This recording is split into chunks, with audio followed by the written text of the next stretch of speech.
लड़ाई है कि आप अपनी नौकरियों में इतना रंग गए कि मेरी बच्ची पढ़ जाए, मेरा बेटा पढ़ जाए, डॉक्टर इंजीनियर बन जाए, प्रोफेसर बन जाए, सब कुछ मेरा हो और बाकी का कौन देखेगा।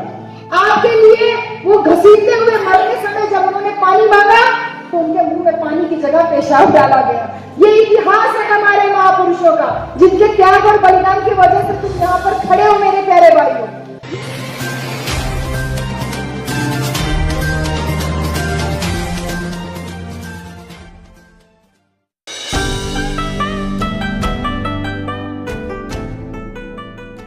तो राजा किसका होना चाहिए? नहीं हमारा, लेकिन राजा बनता किसका है?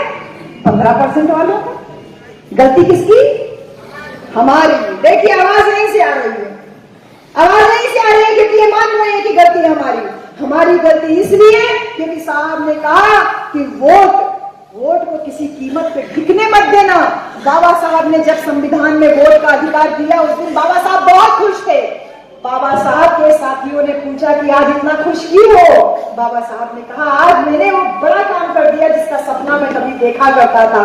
पहले राजा बनने के लिए रानी के पेट की जरूरत होती थी, लेकिन मैंने वोट का अधिकार दे करके सारी रानियों की नसबंदी करा दी।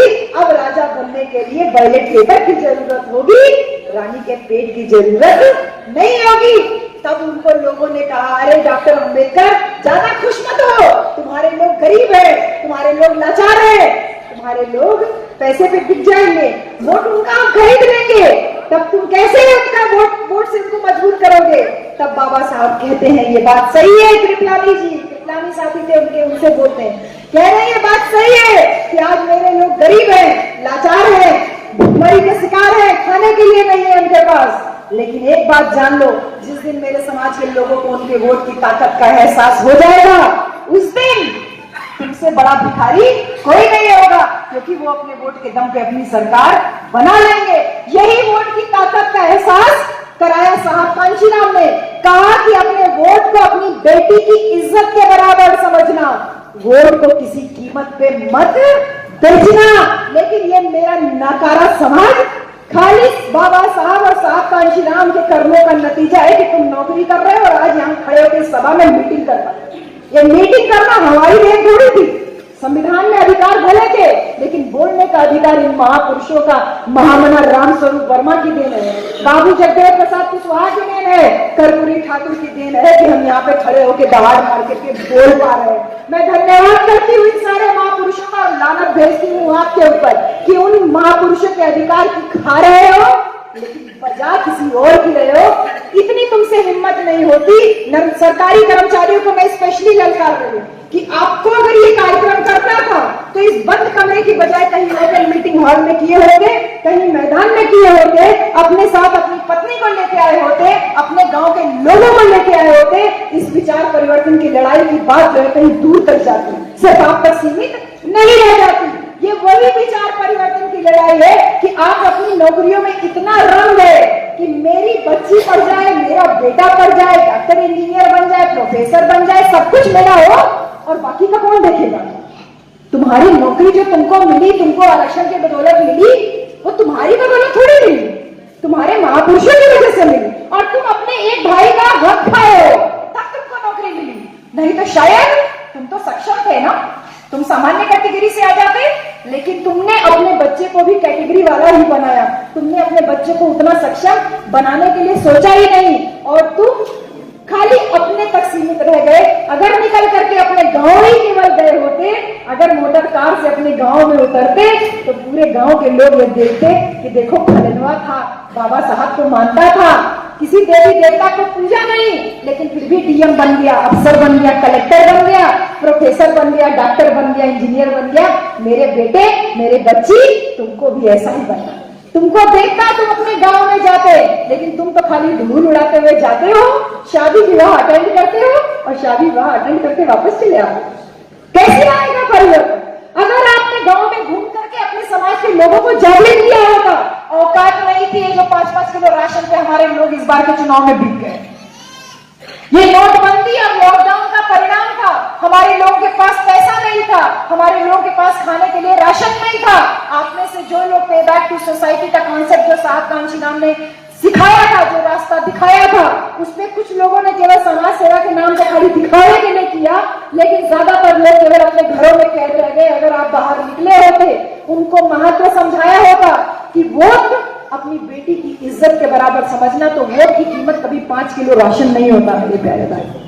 वोट की कीमत कभी एक पौवा दारू नहीं होता। वोट की कीमत कभी एक प्लेट मुर्गा और मीट नहीं होता। वोट की कीमत कभी 1 किलो नमक नहीं होता। नमक बांटा गया और कहा गया अरे नमक खा रहे हो तो नमक का हक नहीं अदा करो। ये गांव में घूम घूम के कहा गया, 1-1 किलो नमक बांटा गया, चना बांटा गया, अनाज बांटा गया। साहब कांशीराम मध्य प्रदेश में ये बात बोले थे।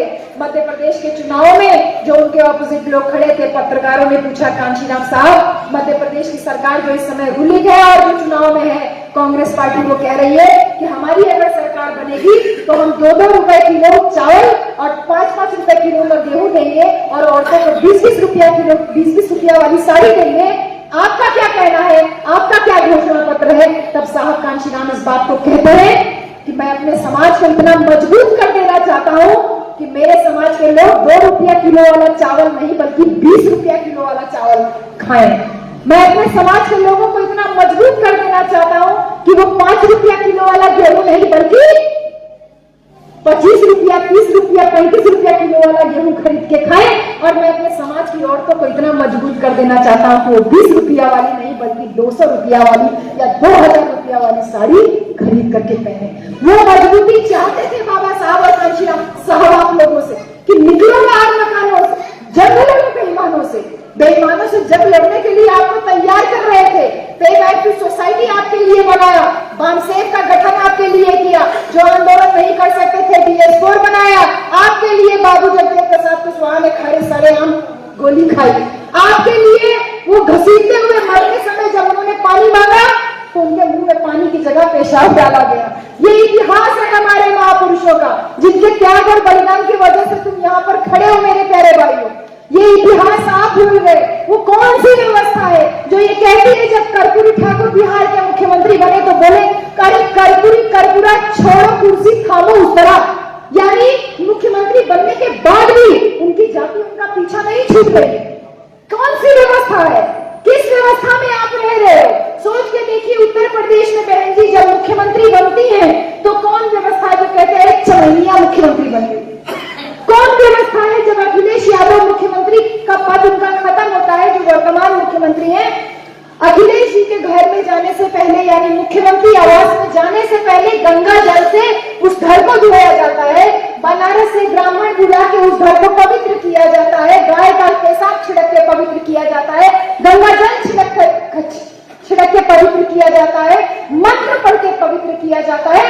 सोच करके देखिए कि कौन सी व्यवस्था है जिसने आपकी जाति को आपके नाम, आपके पद, आपकी शिक्षा और आपकी योग्यता से ऊपर रखा।